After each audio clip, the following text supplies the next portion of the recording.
What's up, guys? We are ready for our shakedown run. The plan is to head down to Crooked Creek Campground to see how our Overland setup works out for us and take note on any tweaks we may need to do.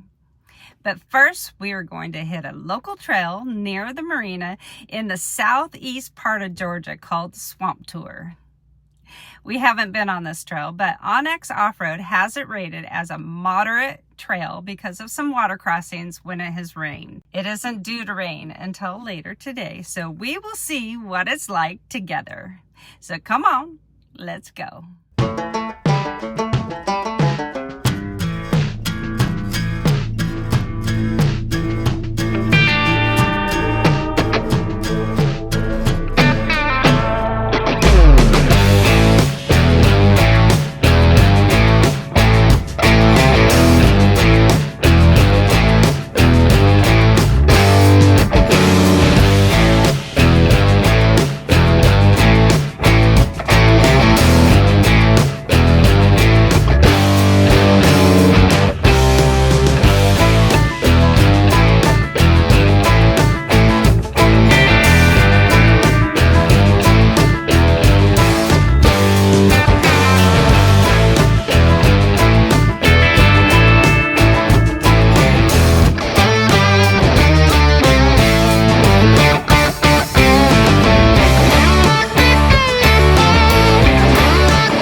So funny, I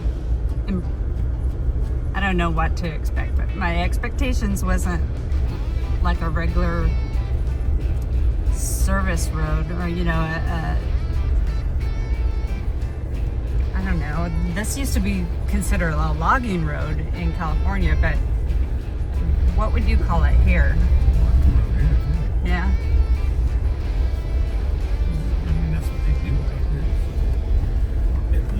Definition is a logging road.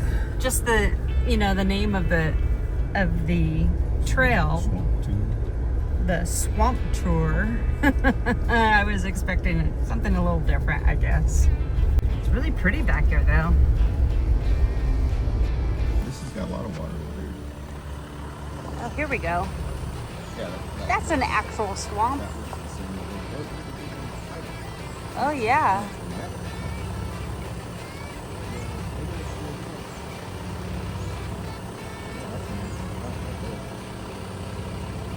Here, get her, get her, get her, get her.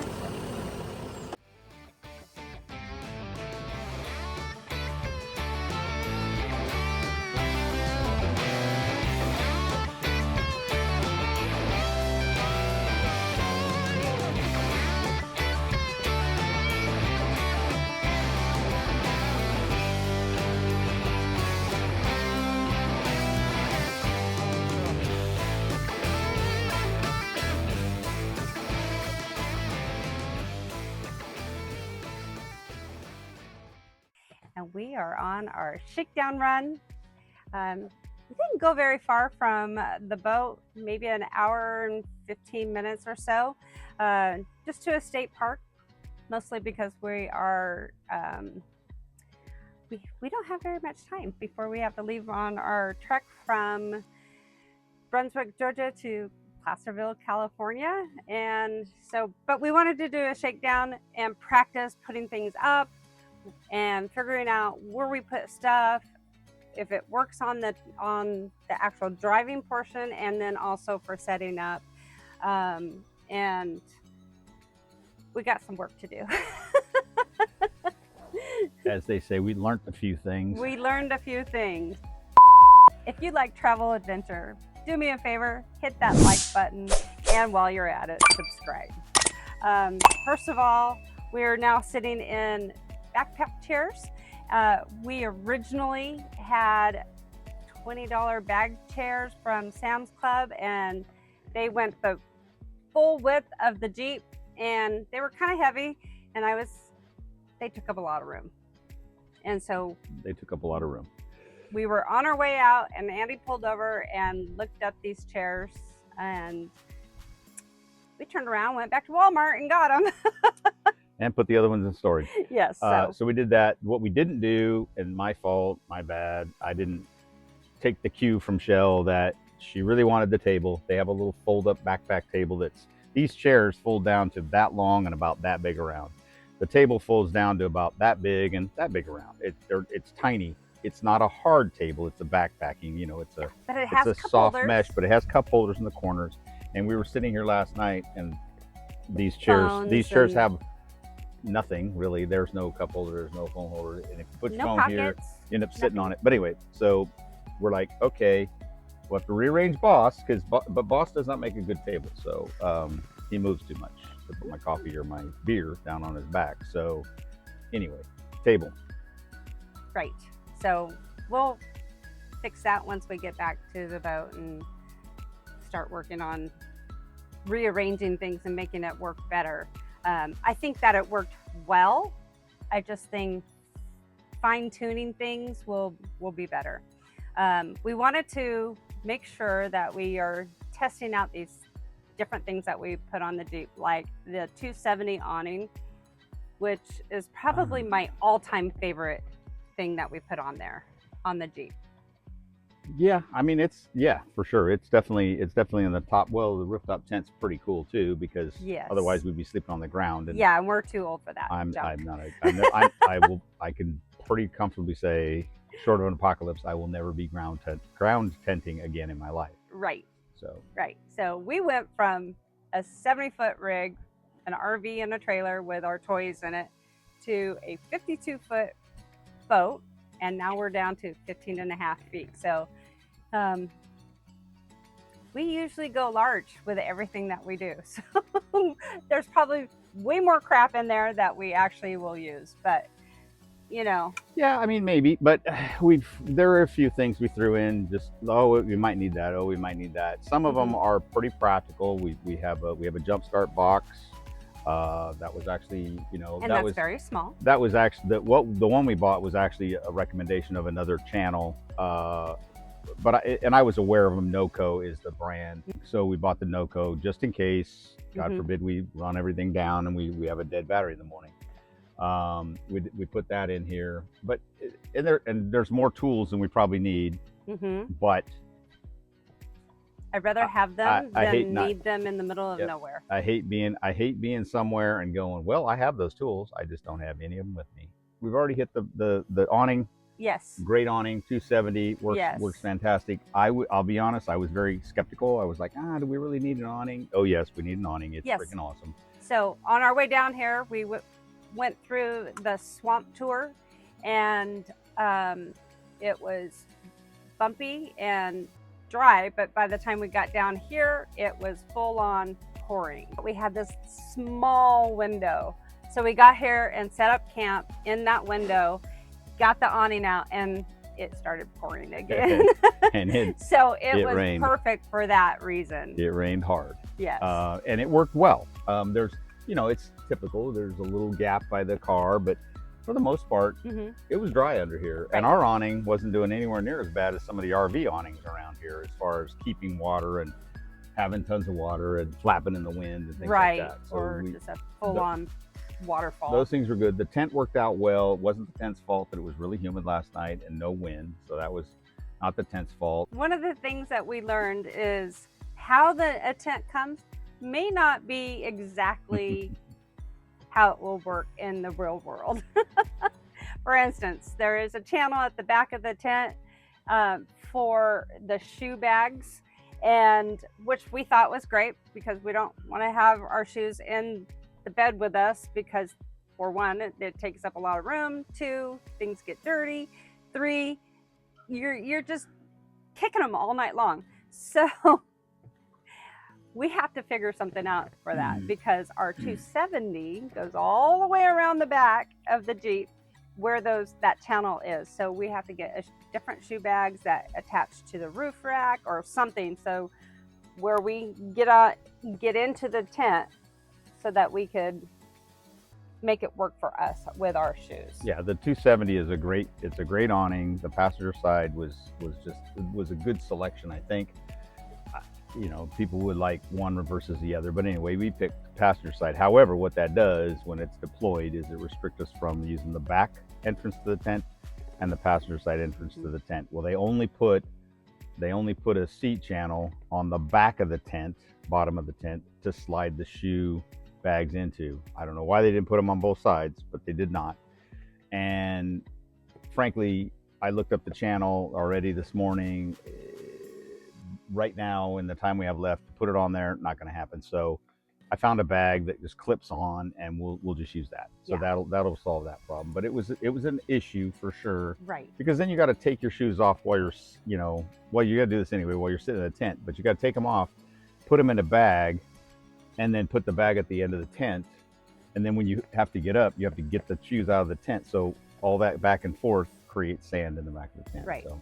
And when we were going through the build, we were looking at all of those different things. Like for instance, the awning, which side that I wanted it on, trying to make a logical decision on it. And for mine is that right here at the tailgate is my table where I cook and the kitchen. So if it was on the other side, it would come to right here and I would be more exposed if it was raining and I was cooking dinner. With this, it goes all the way beyond where I cook, and so it's more protected, so I could still prepare our food and, more importantly, make coffee in the morning when it's ready. So Shell put way more thought into that than I apparently did, but yes, I went along with her thought process. I actually wasn't even part of it, but it worked out fine. It worked out great. Other good parts, the Jackeries worked out very well. Amazing. Worked out very well. Yep. I won't say I'm that I like one brand better than another. I just go that off. one happened to be the one that we picked. It's the one we picked, and they all have their pros and cons, and it's working great. It lasted well overnight. I mean, we didn't even go below what 83%. We didn't go below 80% overnight with the fridge running, and the fridge is running straight off the Jackery. The refrigerator is a set go, and it works great. It's amazing. And inexpensive, $323 on Amazon. Again, they are for the not refrigerator, a sponsor. not the Jackery. Right, the Jackery was what, 500 bucks. 500. So we're trying to be financially smart on this with certain things, but certain things we knew that we didn't want to buy used, like the suspension. We knew that we didn't want to do the power source because we don't know. You have no idea what you're getting. Until you don't know you if already it works. buy it, you don't know. And you so can't. And you can test it right then and there, but you don't know whether it's got any issues. If it's going to hold a charge or not whatever. worth it. To me, buy the refrigerator, buy those things new. If it messes up, you can send it back. Right. You know, and when it's under warranty and get another one. But yes. What else do we have that we have? Your kitchen box seems to work Kitchen pretty box. good. So I am using a Packout from Milwaukee for my kitchen setup, and awesome. It fits perfectly in the space. I'm able to keep dry foods in there, all of my cooking gear.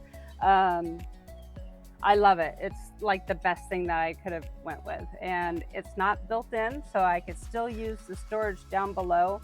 And that's one of the things that we're working on, is keeping it as stock, because this is our daily driver. We used to have a dually, a Jeep, 2 motorcycles, a couple trailers, an RV.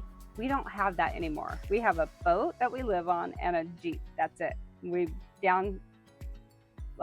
totally downscaled all of our, anyway. So, but it's practical consideration on, because I love the drawer things that people do, and they're like the deck system for a truck. It's similar, right? With the drawers, you can put stuff on top of.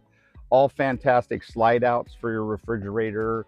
But if you we put a slide out in, we can't get to down below, and we the can't storage below, and we can't take it out. We could take the refrigerator out, leave the slide out in, but you lose a lot of that space anyway. So that I thought and oh, by the way, shockingly enough, we're not sponsored by Milwaukee. You made me snort. I don't know why yet, but we're not. But if you would like to sponsor us, but we're if open to that. anybody from Milwaukee's, I will gladly get rid of all my DeWalt and go to Milwaukee. Well, okay, hang on now. My favorite workbench that I got from Costco 100 years ago is in Milwaukee. And we still have it in storage. In storage. It's a big rolling bench. Anyway, so what else do we have? We've done a few other upgrades, a few electrical things. I put a different outlet in to be able to plug the Jackery in because the car plug one was gonna be inaccessible, and it also heated up while it was plugged in. So went to a different electrical setup, and it doesn't heat up at all. It charges great. She bought a net thing to go up across the top. Yes. And you put light things in there. Yeah. We did install a rack after much looking at different things, and thank God most of them put the height from the deck to the bottom of the rack in there because our refrigerator is very tall. And so what we ended up buying was that will go low in about midway in the middle, about seat height, and then it will go up to an upper position. It's in the upper position now for all those smaller things, and it will probably stay up there. The nice thing is you don't have all those little small things because they always end up on top of everything else. Right. And so then you have to pull all those out, stack them somewhere while you try to get to the bigger thing underneath. So that rack has worked out well. The table, one of my favorite things. Oh, the tailgate table. Tailgate table. You said table earlier, and I was thinking of the big camping table we bought, but the tailgate table. We were concerned about this table not because of the quality, because it looked really, really nice. But pictures always make everything look nice. But anyway, it is called Overland Mania? No, it's called Offroad Mania. That's it. And they are in Poland. That's why we were worried. And one of the people that I didn't watch a YouTube video on. I think the guy made one, but I didn't watch YouTube. I just read a review, and the man who did the review said, I was kind of skeptical because it was coming from Poland, and I wasn't sure I was going to ever get it, or B, and for us that was the one concern was whether we were going to get it in time. And so anyway, I just said, well, let's just take a chance. I sent a message through Offroad Mania's website, and a very nice, at least correspondence-wise, nice Jacek sent me a message back and said, whichever one you buy, we can guarantee it will be there by the end of August. And because one said 10 days, one said 20 days, 20 working days or business days or something like that. So anyway, we just said, we took a chance, we ordered it. You do pay shipping, so we paid the shipping on it, but it showed up. Actually, the shipping wasn't that bad. Just $40 for the table, which is not Poland. bad. All the way from Poland. They shipped it FedEx. Again, me, I'm a geek. I track my stuff, and so I tracked it all the way. It went to Germany first. But the funny part was, it said it left Germany, and then the next day it showed up at our house. So or at our marina. It was so cool. And I love it. And we had it on within. It took me a little bit longer, but it took about 30-40 minutes to do it, put it on there, and get it on there right. As soon as that day that it came in is when we installed it. And it is a really nice table. I love it. What other things? I think are we there pretty much? I think so. I think that's that's it for the most part. We did a couple other things to the Jeep. We changed the oil because it was time.